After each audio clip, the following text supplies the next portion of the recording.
हाँ, अगर आप भगवान का नाम नहीं लेंगे तब। आपने अपने बगल वालों को देखा था, वैसे सभी लोग ले रहे थे। बहुत भगवान ने इस प्रकार से पाप को रहने का स्थान दिया है। और आज बड़ा ही पुनीत दिवस है, हमारी वृषभानु दुलारी श्री राधे जी का जन्म उत्सव। राधा रानी सरकार का आज ही के दिन इस धरा धाम पर अवतरण हुआ था। राधा रानी का अवतरण कैसे हुआ था उसकी थोड़ी सी चर्चा हम लोग कर लें, उसके बाद भगवान की जैसी इच्छा उस प्रकार कथा में आगे बढ़ेंगे। सूक्ष्म में बताते हुए, जिस समय नारद जी महाराज को मद आ गया कि मैंने जो है काम को जीत लिया है, और नारद जी चले जा रहे हैं, भगवान शंकर के पास जैसे ही पहुंचे हैं, भगवान शंकर को पूरी कथा सुनाई। भगवान शंकर ने कहा बड़े दिनों में आया, बड़े दिनों में दर्शन लिया। तो नारद जी महाराज बोले हाँ, वो मैं थोड़ा तपस्या में लीन हो गया था, इसलिए आपको तो काम पर क्रोध आ गया था, लेकिन मुझको क्रोध नहीं आया काम पर, और मैंने काम को जीत लिया। भगवान शंकर ने सोचा कि ये राम चर्चा करेंगे, लेकिन ये तो काम की चर्चा करने लगे। भगवान शंकर ने कहा कि हमको तो ये कथा सुनाई सो सुनाई, लेकिन भगवान विष्णु के पास जा रहे, उनको ये कथा मत सुना। लेकिन नारद जी कहाँ मानने वाले थे। नारद जी महाराज को लगा हमारी उपलब्धि से चिढ़ रहे हैं भगवान शंकर, क्योंकि भगवान शंकर ने काम को जला करके राख कर दिया था ना, लेकिन नारद जी ने नहीं किया। नारद जी जब भजन करने बैठे, इंद्र को लगा मेरे सिंहासन खतरे में। कोई भी भजन करने बैठे भगवान का, इंद्र को पहले पेट में गड़बड़ होने लगती है। उसको लगता है कि मेरे इंद्र पद के लिए ही सब राम राम कर रहे हैं। इसलिए आज के संसार की भी यही समस्या है। कोई भी थोड़ा अच्छा काम करने के लिए बैठे, लोगों को समस्या होने लगती है, कहीं ये मेरे लिए तो नहीं कर रहा है, कहीं ये ऐसा ना करते वैसा ना करते। इंद्र का तो स्वभाव ही ऐसा है। ऊंच निवास, गोस्वामी जी कह रहे हैं, जो ऊंचे लोग होते हैं ना, उनकी करतूती बड़ी छोटी होती है। ऊंच निवास नीच करतूती, और देख न सके पराई विभूति। पराए लोगों को उपलब्धि बातें देख ऊंचे लोगों को दिक्कत होती, कहेंगे अरे ये हमारी बराबरी कर रहा है, भगवान की कृपा है इसलिए कर रहा है, वो करेगा, आप रोक नहीं सकते किसी को भी। नारद जी महाराज जब तपस्या करने लगे तो उनको लगा कि मेरा सिंहासन खतरे में है। नारद जी वहां से चले, भगवान शंकर को पूरी कथा सुनाई है। भगवान विष्णु के पास जैसे ही पहुंचे, विष्णु भगवान ने हृदय से लगाया और अपने सम्मुख आसन लिया। आओ नारद बैठो, बड़े दिनों में दर्शन दिए। मानो भगवान व्यंग कर रहे हो कि वैसे तो आप हमारे दर्शन करने आते थे, लेकिन आज आप इस भाव से नहीं आए हैं, आज आप मेरे दर्शन करने के भाव से नहीं आए हैं। भगवान ने व्यंग किया। नारद जी ने भगवान विष्णु को ही पूरी कथा सुनाई, माने नहीं भगवान विष्णु। शंकर जी ने मना किया, लेकिन फिर भी नहीं माने। पूरी कथा सुनाई है कि भगवान शंकर को तो काम पर क्रोध आ गया, जला करके भस्म कर दिया, लेकिन हमने नहीं किया। भगवान विष्णु ने कहा इनको बहुत अहंकार हो गया है, इनका अहंकार दूर करना पड़ेगा। तो जैसे ही भगवान विष्णु के यहाँ से नारद जी निकले हैं, तो भगवान ने 7 योजन में एक नगर बसाया। बहुत सुंदर लोग वहाँ के, इतने सुंदर कि महाराज यदि उन लोगों को देख ले तो टकटकी ही लगी रह जाए। इतने सुंदर सुंदर लोग हैं, सुंदर सुंदर तालाब हैं, सुंदर सुंदर वाटिकाएं हैं, पुष्प हैं। नारद जी ने कहा अरे ये नगर तो हमको जिंदगी में कभी नहीं टकराया, आज कहाँ से ये नगर आया। नारद जी तो जैसे ही देखा सुंदर नगर है तो नारद जी के मन में लालच आ गया तो नगर देखने का। और संत के हृदय में जब लालच आ जाए तो समझ लेना वो संत पतन की ओर जाता है। और पहुंचे हैं नारद जी महाराज, तो वहां पर विश्व मोहिनी को देखा। और जैसे ही विश्व मोहिनी को देखा, क्योंकि भगवान ने नगर बसाया हुआ था नारद जी के मोह को भंग करने के लिए, नारद जी पहुंचे और जैसे ही विश्व मोहिनी को देखा, नारद जी की दृष्टि बदली। नारद जी ने कहा, इतनी सुंदर कन्या, कोमल सी कन्या है, अगर इससे मेरा विवाह हो जाए तो अति होती। राजा श्रीगिरि नाम के राजा ने कहा, जरा इसका हाथ तो देख लीजिए महाराज। नारद जी ने कहा, यही ठीक है, इसी बहाने हाथ छूने का अवसर मिल जाएगी। हाथ छू लिया भगवान ने, नारद जी ने, और देखा उल्टा बता रहे हैं। उसमें लिखा था कि इस कन्या का जिससे विवाह होगा वो अमर हो जाएगा। लेकिन नारद जी उल्टा बता रहे हैं, कह रहे हैं कि इस कन्या का जिससे विवाह होगा वो अमर होगा, लेकिन लिखा ऐसा था कि जो अमर होगा उससे इसका विवाह। ठीक है, नारद जी सब उल्टा उल्टा बता रहे हैं। कहा वो कभी युद्ध में हारेगा नहीं, यदि इससे जिसका विवाह हो जाएगा वो कभी युद्ध में हारेगा नहीं, उसे कोई पराजय नहीं कर सकता। लेकिन लिखा रहेगा कि जो कभी किसी से पराजय ना हो, जो हमेशा अजय है, जिसे कोई हरा नहीं सकता पूरे ब्रह्मांड में, पृथ्वी लोक में, ऐसे पुरुष से विश्व मोहिनी का विवाह होगा। जितने भी राजा, जितने भी देवता वहां पर मौजूद थे, विश्व मोहिनी को सभी लोग अपनी पत्नी की नजर से देख रहे थे कि ये मेरी पत्नी बन जाए। लेकिन वहां पर सूर्य देवता भी थे, सभी की नजर से अलग नजर सूर्य देवता की थी। सूर्य देवता सोच रहे थे, इतनी सुंदर, इतनी कोमल कन्या, इतनी सुंदर इसकी मुस्कान है, यदि ये मेरी पुत्री बन जाए तो कितना अच्छा। पुत्री के भाव से देखा है भगवान सूर्य ने, और मन ही मन विश्व मोहिनी से चर्चा करने लगे। विश्व मोहिनी ने किसी को नहीं देखा पूरी सभा में, नारद जी का तो देखा ही नहीं, क्योंकि बंदर का मुख लेकर के आए, सुंदर तो मांगने गए विष्णु भगवान। विश्व मोहिनी ने किसी को नहीं देखा, और सभी ने विश्व मोहिनी को केवल अपने पत्नी के नजरिए से देखा, ये मेरी पत्नी बन जाए, मुझे पत्नी का दर्जा मिल जाए।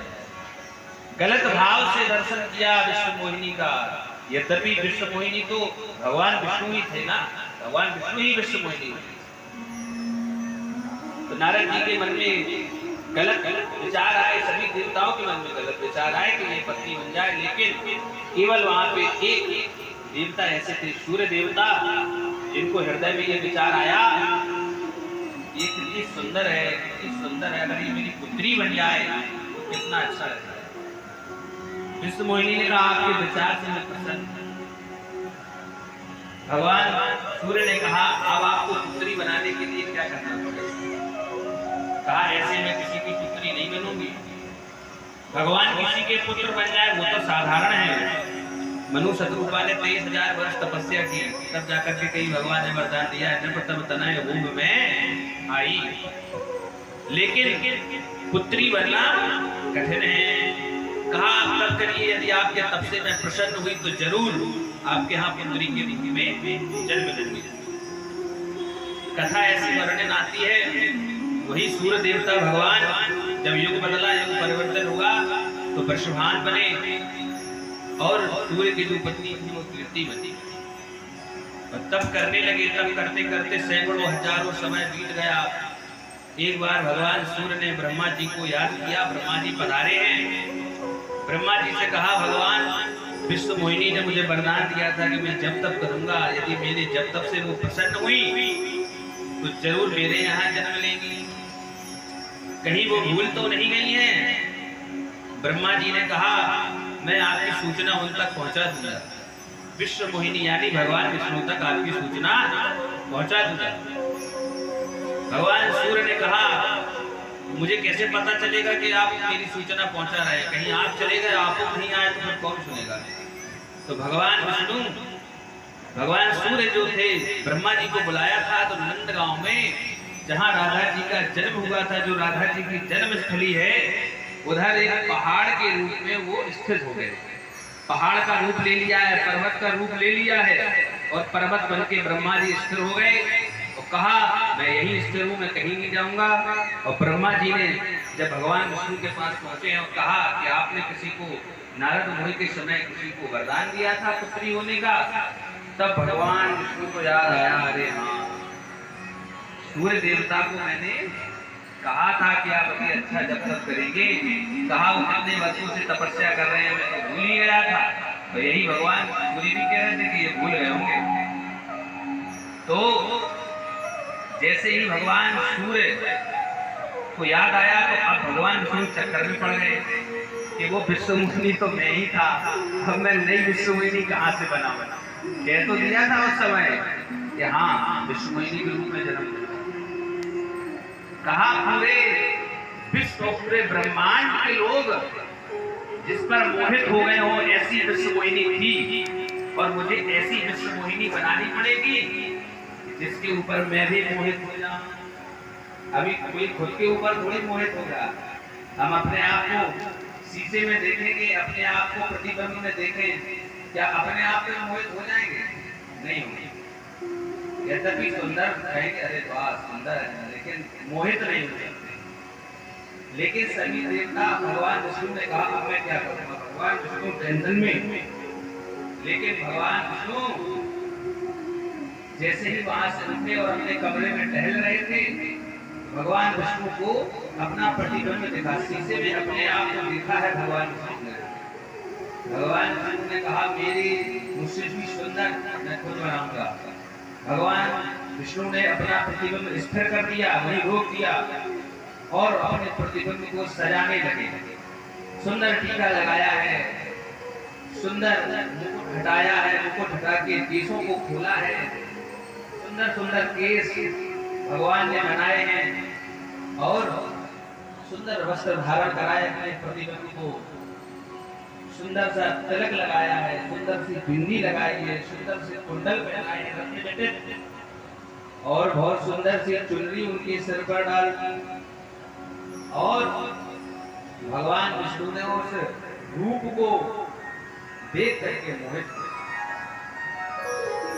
और उसी रूप ने वृषभान दुलारी के रूप में भगवान वृषभान दुलारी के रूप में वृषभान जी के यहाँ जन्म लिया। वो भी सुबह 4:40 समय भी बता दिया 4:40।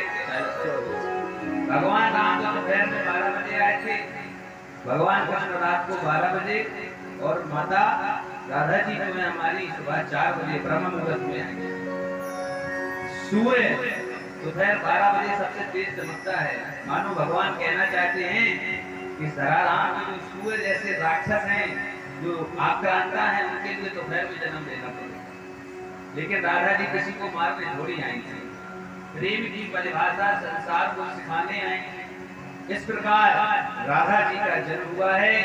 राधा जी सूर्य पुत्री के रूप में वृषभान दुलारी के रूप में जन्मी है और जैसे ही राधा जी का जन्म हुआ है और जैसे ही जन्म की खबर गोकुल वालों को पता चली, वृंदावन में पता चली, तो नंद बाबा के तो परम मित्र थे। नंद बाबा से कहा पुत्री का जन्म हुआ है, इतनी तेज संपन्न पुत्री, कमल के समान मुख वाली छोटी सी नन्ही सी प्यारी सी राधा जी हमारी आज जन्मी है। और नंद बाबा से कहा आप भी पधारिए। भगवान कृष्ण के 15 दिन बाद किशोरी जी का जन्म, भगवान कृष्ण 15 दिन बड़े हैं, 15 दिन बाद किशोरी जी का जन्म हुआ है। आज उनका जन्म है, आइए हम सभी लोग उनके जन्म की बधाई के साथ उनका पावन जन्मोत्सव मनाते हैं। सभी लोग तालियों से सेवा करते हैं। राधा रानी को भयो अवतार बधाई बात रही, राधा रानी को भयो अवतार बधाई बात रही, राधा रानी को भयो अवतार बधाई बात रही, राधा रानी को भयो अवतार बधाई बात रही। बाज रही हाँ बाज रही, बाज रही हाँ बाज रही, बाज रही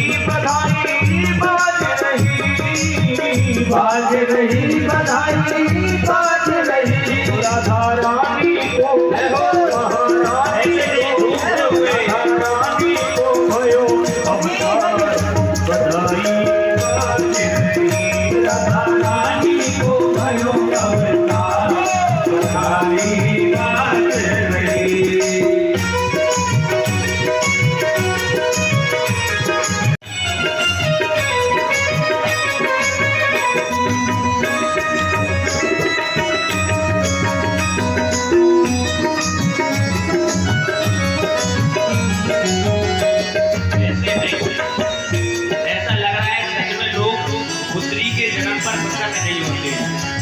अभी अगर राम जन्म या कृष्ण में जन्म होता ना तो सभी लोग अपने अपने स्थान पर खड़े होकर के भगवान के जन्म की बधाई में नाचने लगे थे।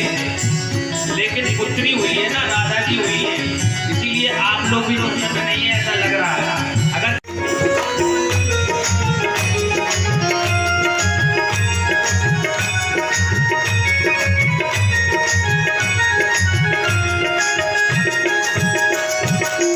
बरसाने में बजत बधाई बरसाने में बजत बधाई प्रगति श्री श्यामा सुखदाई प्रगति श्री श्यामा सुखदाई प्रगति श्री श्यामा सुखदाई प्रगति श्री श्यामा सुखदाई। आई रसिकन आई रसिकों की प्राण आधार बधाई बाज रही आई रसिकों की प्राण आधार बधाई बाज रही। राधा रानी प्रकट हुई आज बधाई बाज रही राधा रानी प्रकट हुई आज बधाई बाज रही।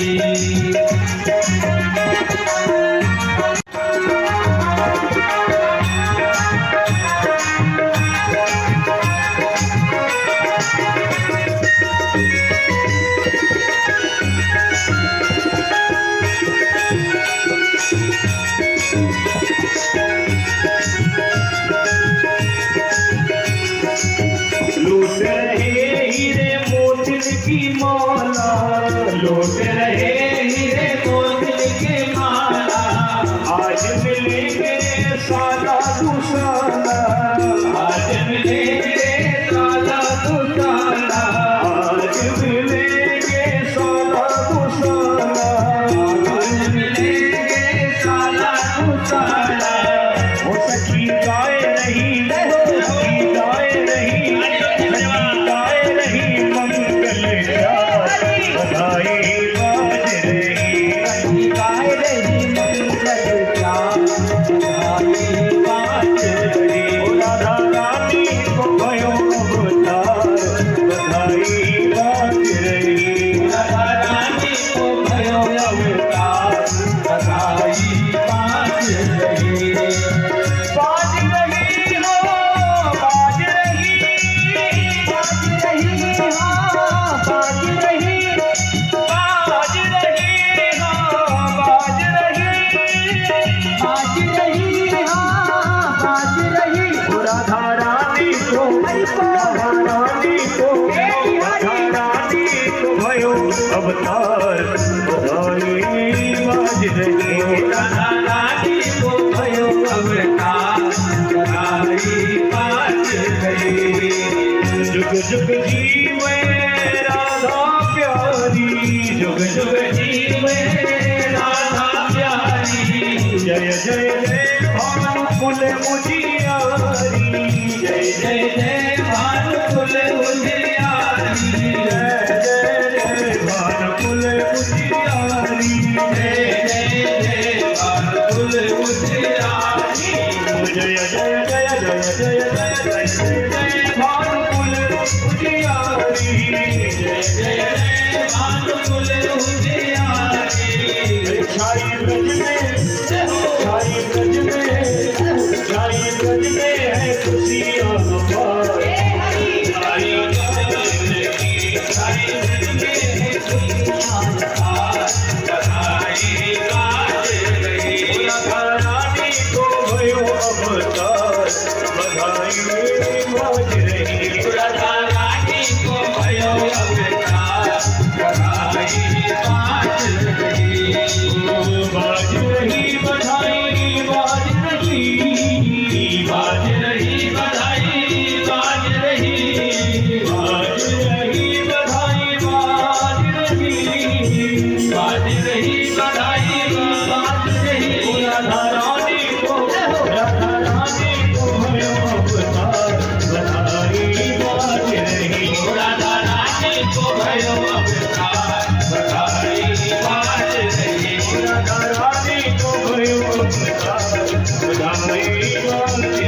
कपोल इतना सुंदर है, सूर्य देवता की इच्छा को पूर्ण किया है।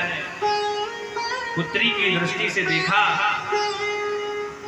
आज राधा रानी कोई दूसरी नहीं है, भगवान कृष्ण ने ही, भगवान विष्णु ने ही अपने प्रतिबिंब से राधा जी को प्रकट किया। जिस प्रकार सीता राम जी में कोई भेद नहीं है, उसी प्रकार राधा जी में और कृष्ण जी में भी कोई भेद नहीं है। सीता राम जी भी एक से, कोई अंतर नहीं। वंदो सीता राम पद, कहिए तो भिन्न न भिन्न। इसीलिए जन्म तो हो गया, लेकिन 7-8 दिन बीत गए, किशोरी जी ने अपने नेत्रों को नहीं खोला, नेत्र बंद। अब उनके पिताजी चिंता में पड़ गए कि पुत्री तो हो गई, लेकिन नेत्र क्यों नहीं खोले। उसी समय नारद जी महाराज से कहा है कि आप जाइए और राधा रानी सरकार के नेत्रों के खोलने में सहायता करिए। नारद जी पधारे हैं। नारद जी महाराज से परशुराम ने पहले तो कुछ नहीं कहा, लेकिन जब नारद जी को देखा, 2-3 दिन निकल चुके थे, अपने पुत्र का तो दिखाया यद्यपि हाथ कि बाबा जरा देखो, लेकिन पुत्री के विषय में कोई जानकारी नहीं। 3-4 दिन बीत चुके, नारद जी महाराज नगर में भ्रमण कर रहे थे। देखा एक पुत्री को गोद में बैठा करके लाड़ कर रहे हैं, दुलार कर रहे हैं, तो थोड़ी सी श्रद्धा जगी और पूछ लिया कि बाबा, हमारे घर में पुत्री को जन्म भयो है, या को हाथ देख ले।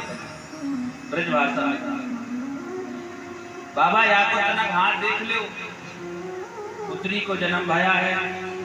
नारद जी ने कहा, अरे पुत्री का जन्म हुआ और बताया भी नहीं, आओ मैं हाथ देख। पुत्री को देखता हूँ, नेत्र नहीं खोल रही है।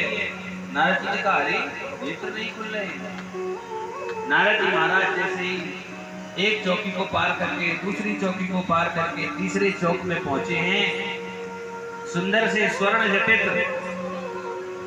झूले पर, हीरो से जड़े हुए झूले पर, पन्ना जवाहरात से जड़े हुए झूले पर हमारी किशोरी जी लेटी हुई है। और जैसे ही किशोरी जी लेटी है, पहुंचे हैं, नारद जी ने जैसे झटकर के देखा, मानो नारद जी अपनी सुध-बुध खो बैठे।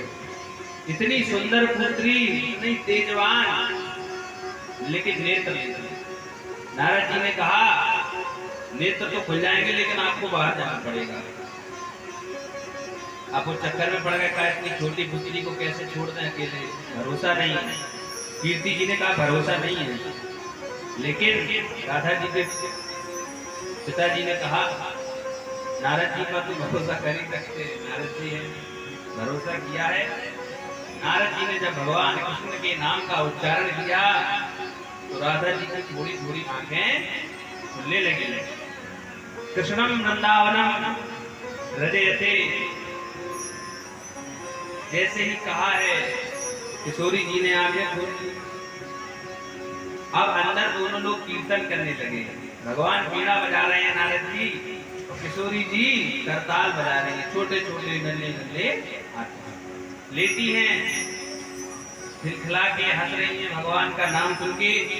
इस प्रकार राधा जी का जन्म की कथा का वर्णन आता है। बोलिए बांके बिहारी लाल की।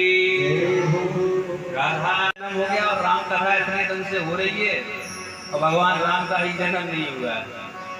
आज जन्म राम जी का भी कराएंगे, बड़ी बधाइयां गाएंगे। सुंदर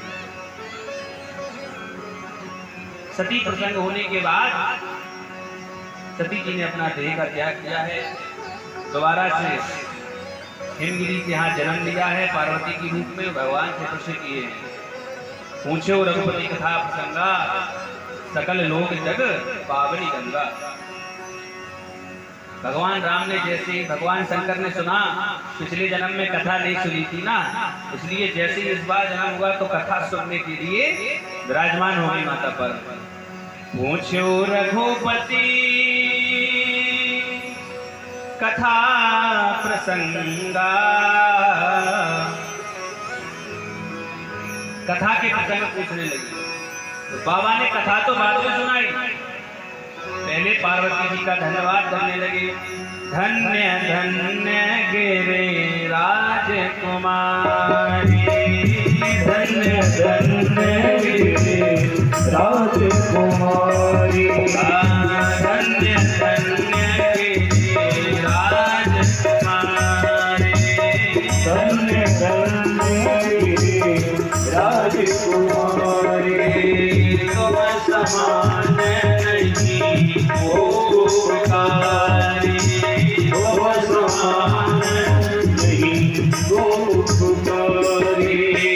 तुम समान नहीं गोपकारी, तुम समान नहीं गोपकारी, तुम समान नहीं गोपकारी। जो आपके समान उपकारी कोई गोपति कथा प्रसंगा पूछो रघुपति कथा प्रसंगा पूछो रघुपति कथा प्रसंगा पूछो रघुपति कथा प्रसंगा। सकल लोक जग पावन गंगा, सकल लोक जग पावन गंगा। धन्यवाद दिया। दो बार धन्यवाद देने का तात्पर्य क्या है? पहला धन्यवाद तो आपको कि आपको पिछले जन्म का पछतावा है, और दूसरा धन्यवाद संसार के लोगों के जीवन में सरलता लाने के लिए। कहा कैसे? आपके प्रश्न करने से संसार के लोगों में सरलता आ जाएगी? बोले हाँ, जब राम कथा पूछेंगी, राम कथा का वर्णन करेंगी, तभी तो संसारी लोगों तक राम कथा पहुंचेगी। इसलिए धन्य धन्य गिरिराज कुमारी, और तुम समान नहीं को उपकारी। आपके समान कोई उपकारी नहीं है। कथा पूछी है भगवान ने, पहला प्रश्न पूछा है निर्गुण ब्रह्म सगुण बपुधारी। भगवान निर्गुण है, निराकार है, कथाएं अनंत है। भगवान शंकर ने समझाया है कि ना भगवान निराकार है न साकार है, भक्त के हृदय से तदाकार है। भक्त जिस भाव से भगवान को देख लेता है, भगवान उसी भाव से प्रकट हो जाते हैं। प्रहलाद के लिए भगवान खम्भ से प्रकट हो गए, खम्भे से भगवान प्रकट हो गए। प्रहलाद ने खम्भे में दर्शन कर लिया तो खम्भे से भगवान नरसिंह प्रकट हो गए। बोलिए नरसिंह भगवान की जय। और जिसके लिए निराकार है उसको निराकार रूप में मिले हैं, जिसको साकार है साकार रूप में मिले हैं। निर्गुण ब्रह्म सगुण बपुधारी। लेकिन माता पार्वती ने भगवान शंकर से कहा, आखिर ऐसा क्या हुआ कि भगवान को मनुष्य शरीर लेना पड़ा?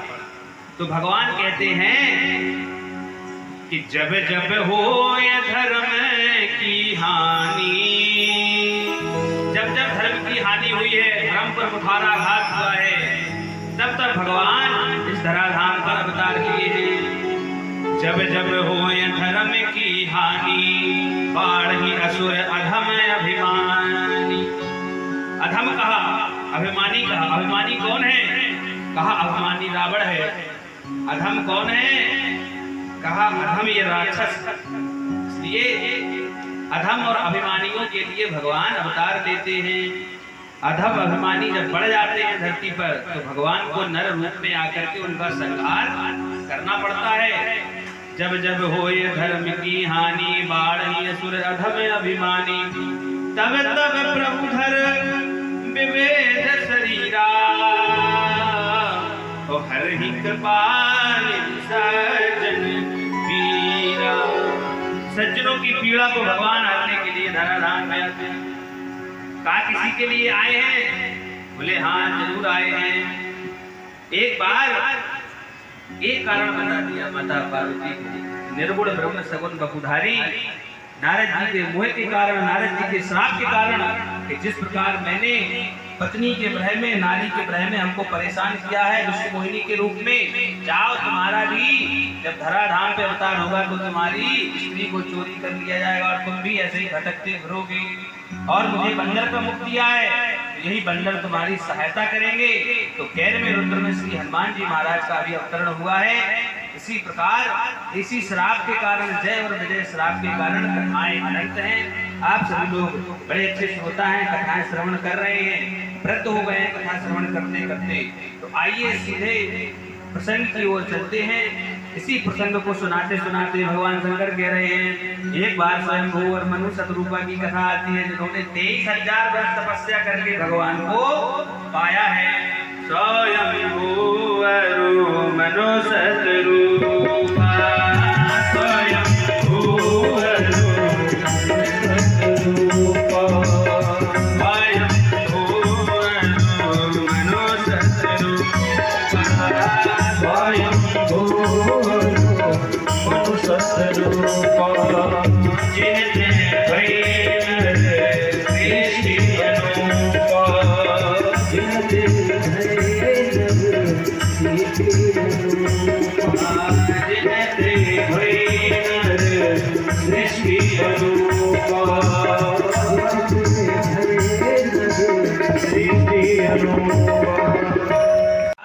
अवतरण हुआ है।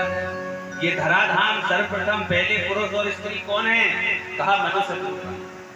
कहा ये कहां से आए? तो मनु शतरूपा जी का जन्म भगवान ब्रह्मा के श्री अंग से हुआ था।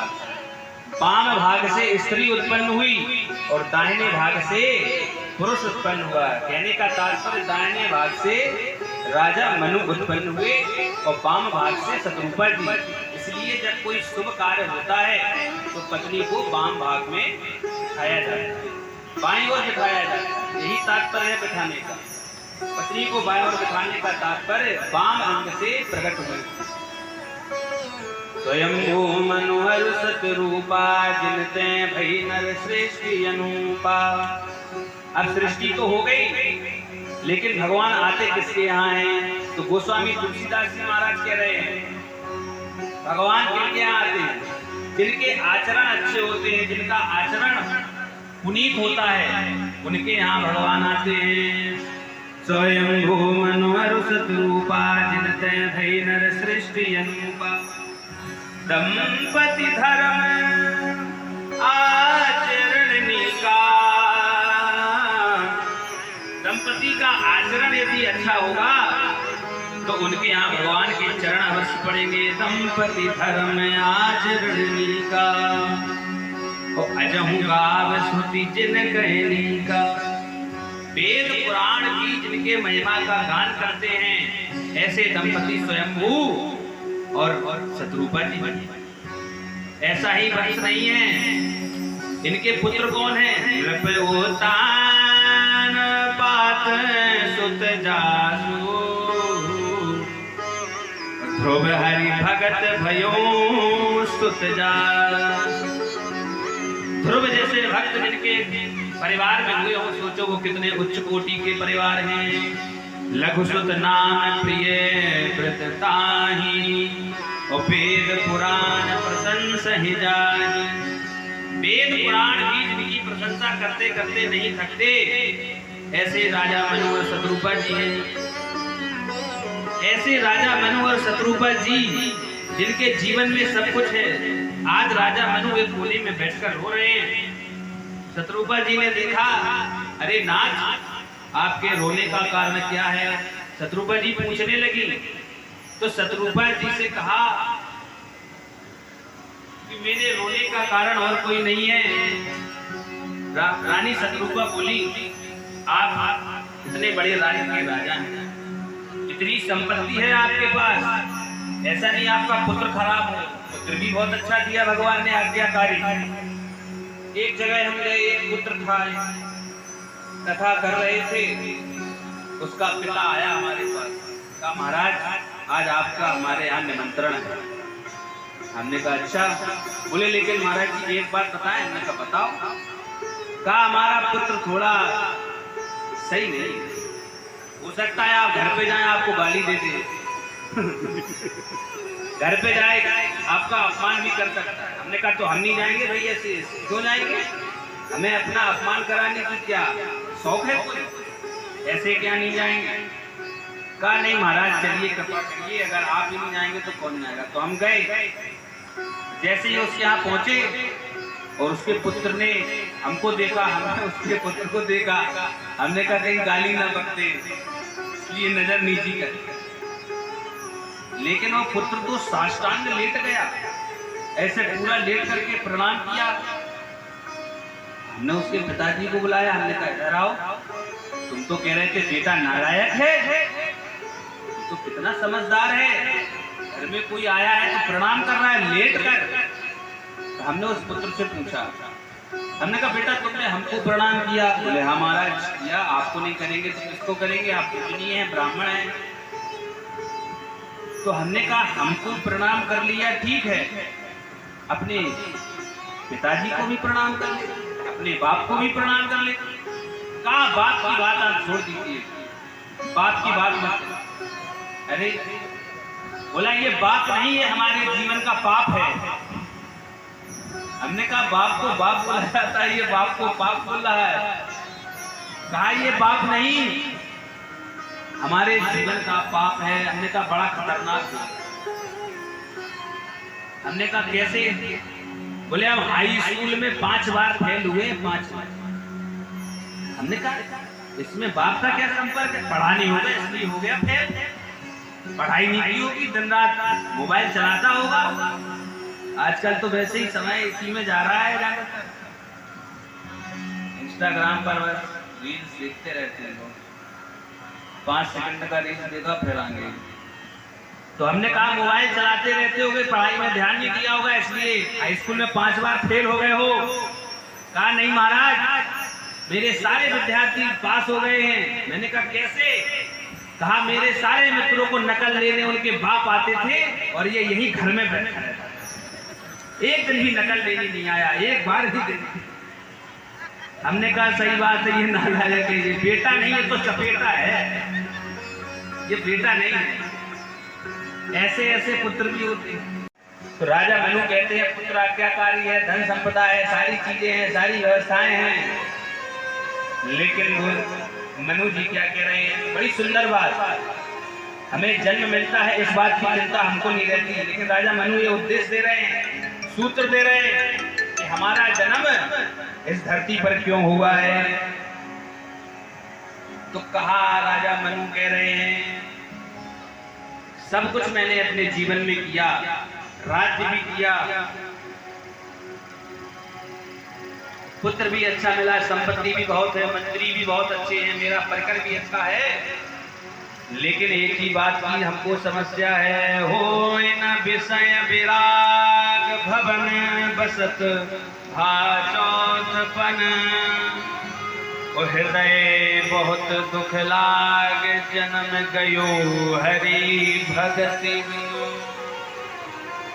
हृदय में केवल एक ही चिंता है, चौथापन आ गया है मेरा, लेकिन भगवान की भक्ति अभी तक नहीं की। भगवान का नहीं तो जीना क्या, हरि नाम नहीं तो जीना क्या, हरि नाम नहीं तो जीना क्या, हरि नाम नहीं तो जीना क्या। तो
जीना क्या, हरि नाम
नहीं तो जीना क्या, हरि नाम नहीं तो जीना क्या, हरि नाम नहीं तो जीना क्या।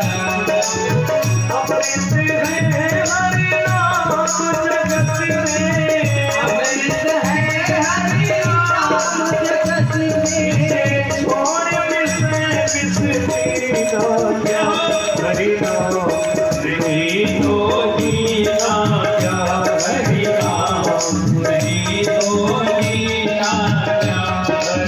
हरि नाम नहीं तो जीना क्या, हरि नाम नहीं तो जीना क्या।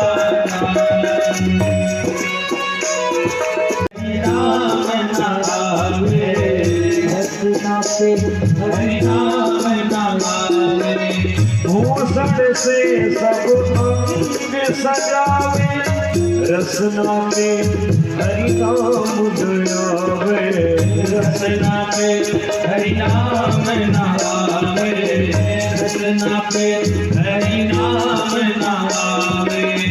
देह पड़ी रह जाए यहीं पर, देह पड़ी रह जाए यहीं पर, कुंडल और लगीना क्या, हरि नाम नहीं तो जीना क्या, हरि नाम नहीं तो जीना क्या, हरि नाम नहीं तो जीना क्या। अमृत है हरि नाम जगत में, अमृत है हरि नाम जगत में, इसे छोड़ किसे किस पीना क्या, हरि नाम नहीं तो जीना क्या, हरि नाम नहीं तो जीना क्या, हरि नाम नहीं तो जीना क्या, हरि नाम नहीं तो जीना क्या, प्रभु नाम नहीं तो जीना क्या, प्रभु नाम नहीं तो जीना क्या, हरि नाम नहीं तो जीना क्या, हरि नाम नहीं तो जीना क्या, प्रभु नाम नहीं तो जीना क्या, प्रभु नाम नहीं तो जीना क्या। एक बहुत ही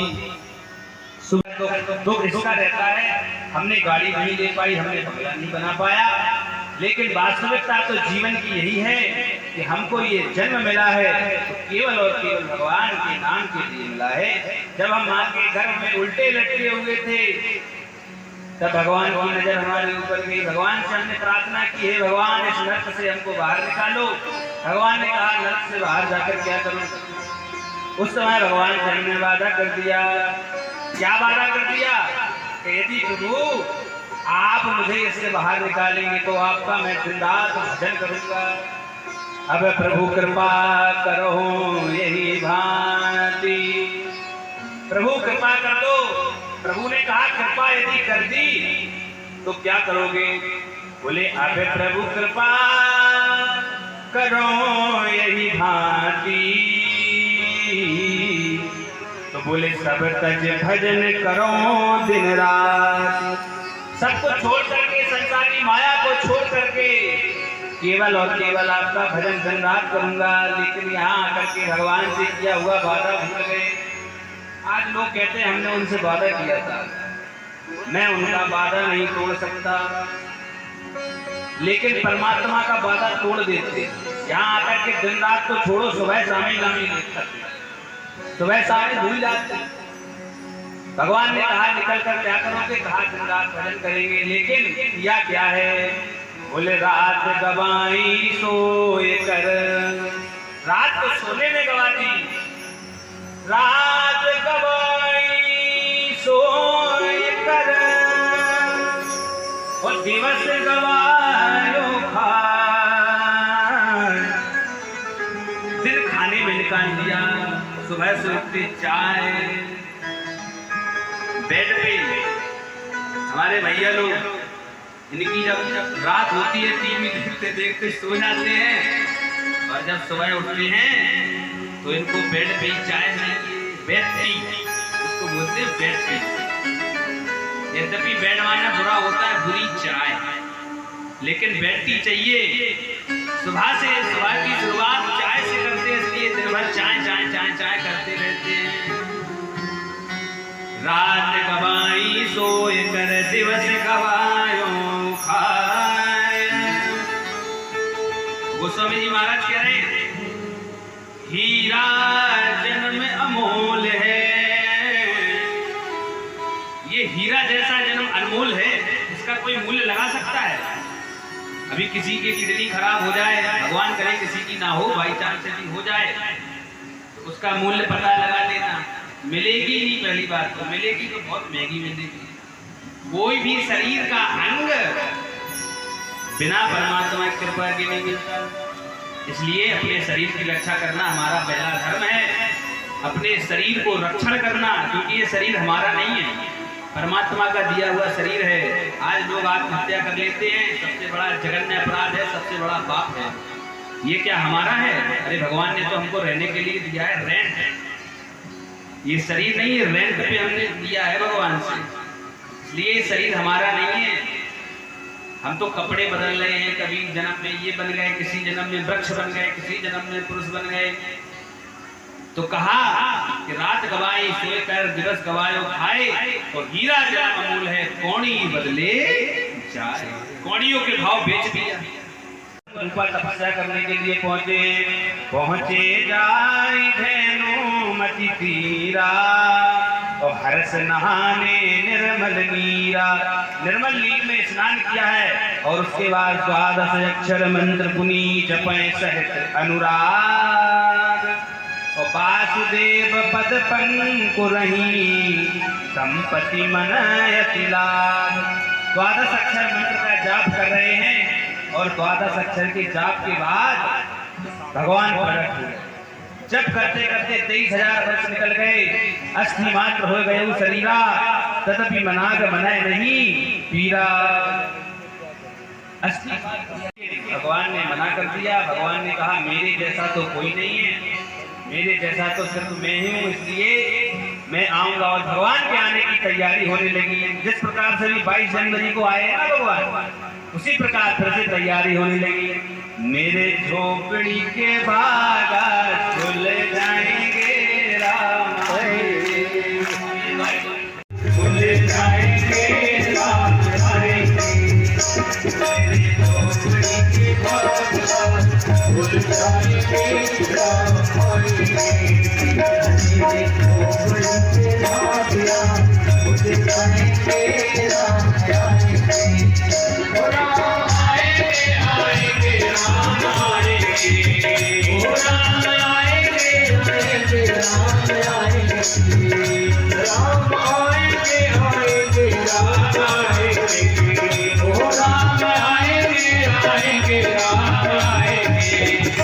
मेरे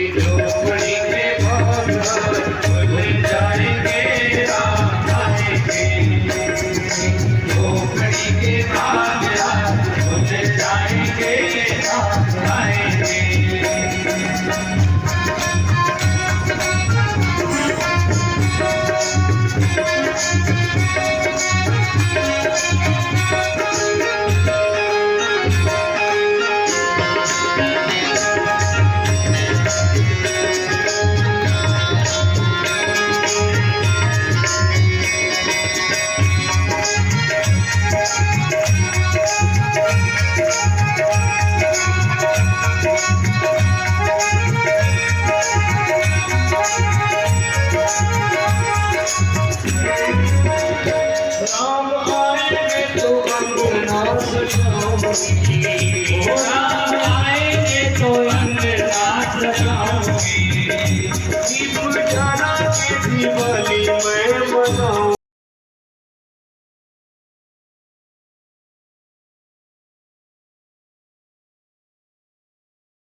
राम आएंगे आएंगे राम आएंगे, ओ राम आएंगे आएंगे राम आएंगे।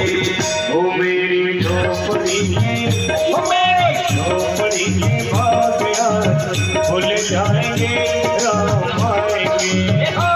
मेरी झोपड़ी के बाग आज भूल जाएंगे राम आएंगे। जय हो।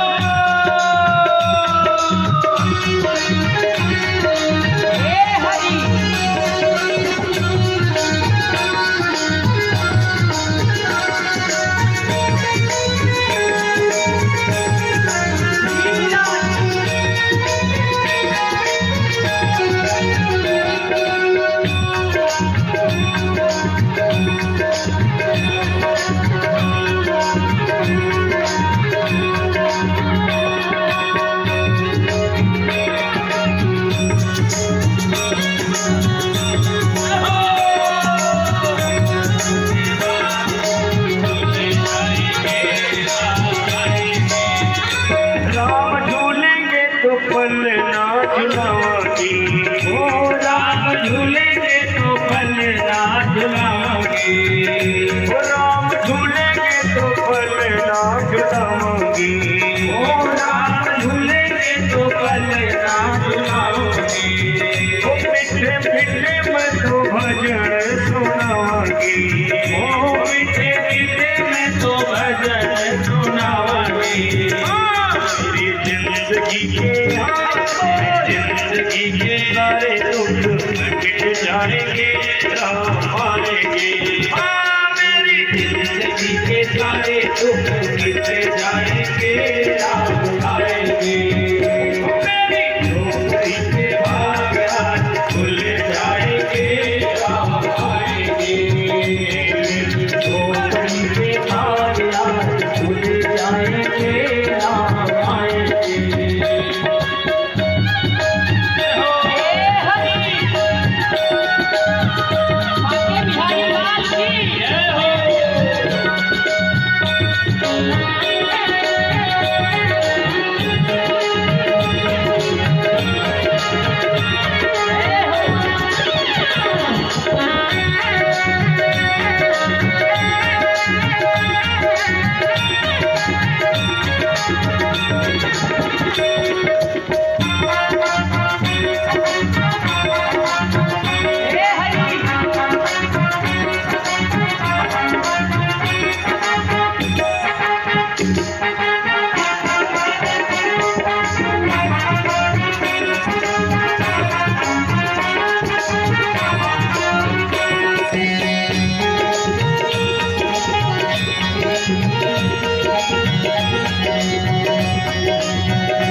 किस्मत चमकाएंगे राम आएंगे। चमकाएंगे राम आएंगे। ओ राम आएंगे तो किस्मत चमकाएंगे राम भैया राम आएंगे आएंगे राम आएंगे। ओ राम आएंगे आएंगे राम आएंगे। राम आएंगे आएंगे राम आएंगे। ओ राम आएंगे आएंगे राम आएंगे। अच्छा भैया क्या आगे वालों ने ये ठेका ले रखा है क्या? आइए सभी लोग उठ जाएं अपने प्रधान जी महाराज कितने कोई बताएगा मैनू नचना मोहन देगा आज मैनू नचले दे आज मैनू नचले दे नचना मोहन देगा आज मैनू नचले दे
मुरली वाला यार आज मैनू नचले दे दीवाना यार आज मैनू नचले दे नचना मोहन दे नाल आज मैनू नचले दे मोहन दे नाल आज मैनू नचले दे नचले दे मैनू नचले दे नचले दे मैनू नचले दे नचले दे मैनू नचले दे नचले दे मैनू नचले दे मैनू नचना मोहन दे नाल आज मैनू नचले दे मैनू नचना मोहन दे नाल आज मैनू नचले दे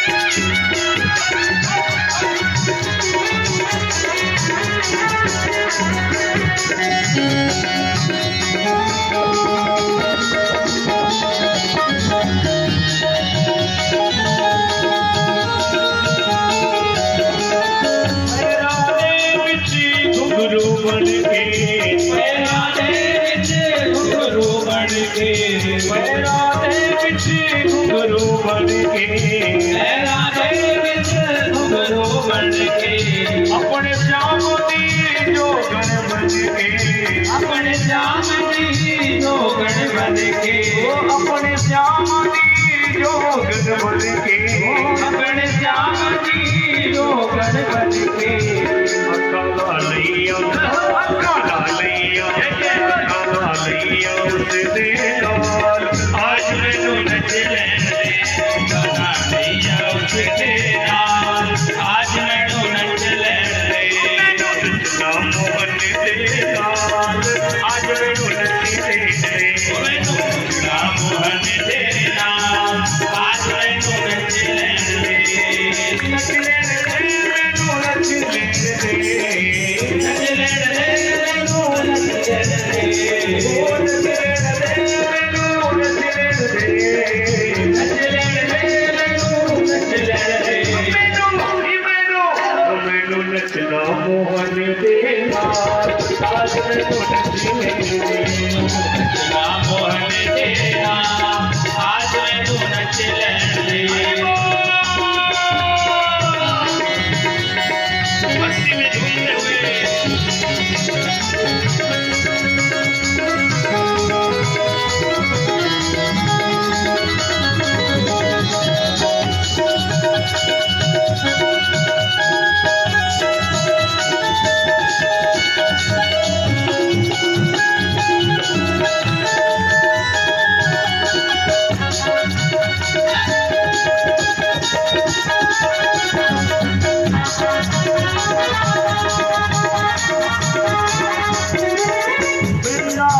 जाऊंगी मैं भी, वृंदावन बिच जावांगी मैं भी, वृंदावन बिच जाऊंगी मैं भी, वृंदावन बिच जावांगी मैं भी, प्यार मोहन दा पावांगी मैं भी, प्यार मोहन दा पावांगी मैं भी, प्यार मोहन दा पावांगी मैं भी, प्यार मोहन दा पावांगी मैं भी।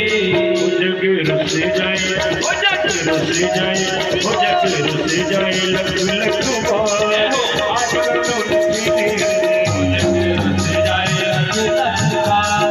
आज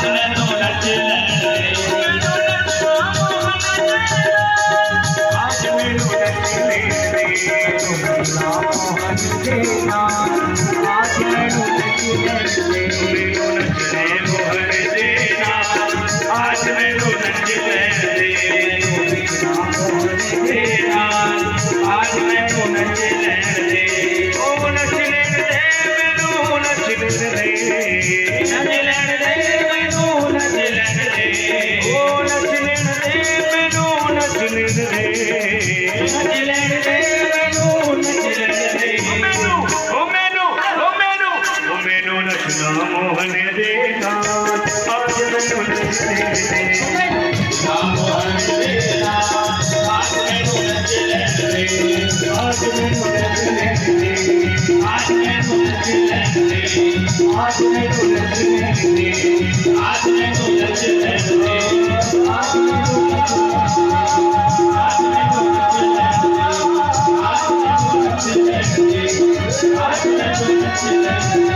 यह शुक्ल पक्ष हविजत हरि प्रीता मध्य दिवस शीत न घामा पावन काल लोक विश्रामा।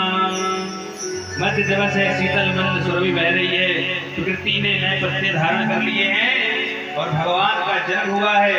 बोलिए रामलला सरकार की जय हो। प्रकट कृपाला दीन दयाला कौशल्या हितकारी। कौशल्या जी ने स्तुति की है। आइए भगवान के जन्म की बधाई के साथ इस कथा को विराम देंगे। अरे भैया अवध में बाजे बधैया, भैया अवध में बाजे बधैया, में चारों भैया अवध में बाजे बधैया, चारों भैया अवध में बाजे बधैया। गलिल गलिल में धूम मची है, गलिल गलिल में धूम मची है, गलिल गलिल में धूम मची है, गलिल गलिल में धूम मची है। बाज रही सहनैया अवध में बाजे बधैया, चारों भैया अवध में बाजे बधैया।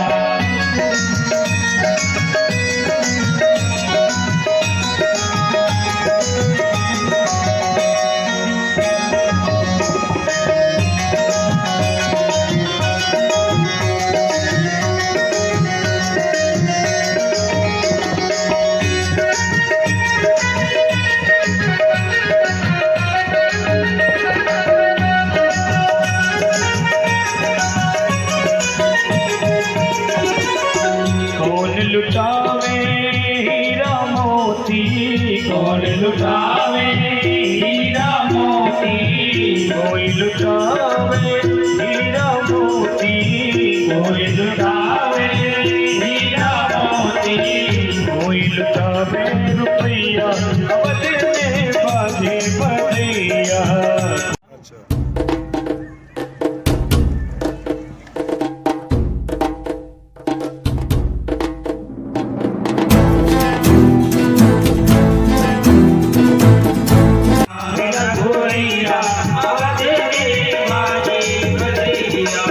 राजा लुटावे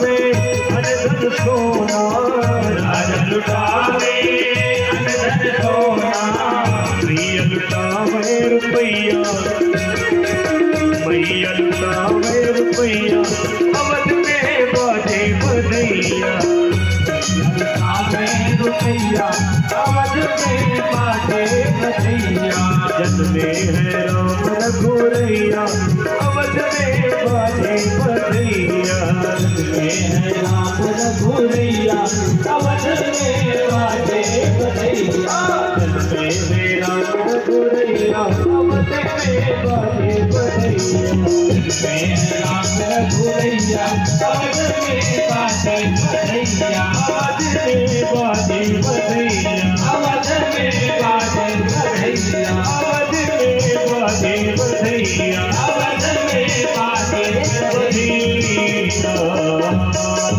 बधाई हो, बधाई हो। बोलिए रामलला सरकार की जय।